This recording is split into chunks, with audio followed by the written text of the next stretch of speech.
ebyobulwadde mwabimanyako? Ebyobulwadde twabimanyaako. Buludde nga muluma n'agendako e Nairobi, mukyala mukulu n'amujjanjaba. Mulundi ogwokubiri n'agenda e Kisubi ne bamujjanjaba n'awona. N'ebino bwasooka mukyala n'alwala ekifuba ne lubyamira, n'omwami ne bandi be bumukwata. N'agenda ne bamutwala mu ddwaliro e Kisubi era gy'afiiridde. Kayondo Michael Genza, ssentebe w'ekitundu kya Kirimanyaga awali amaka g'omugenzi Joseph Tamale Mirundi. Kituufu era kyakakasiddwa wakati wa ssaawa 3:4 nga omugenzi abadde awummudde. Ekigambo kyaffe ekya bulijjo kiri nti kitalo.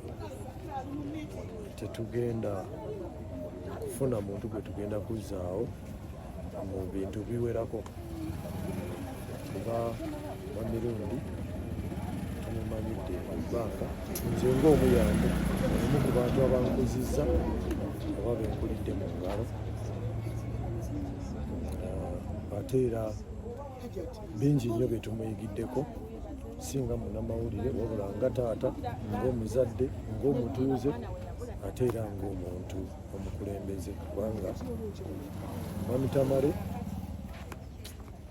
yasooka okubeera omuvubuka ate ow'amawulire ku muluka n'eggombolola ya Bunnamwaya.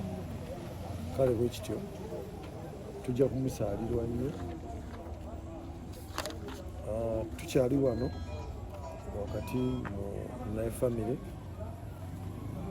tusobole okulabika nga twogerezeganya kubanga tubadde tulina enteekateeka eyaffe, naye oluvannyuma lw'okubanga state yatekinze over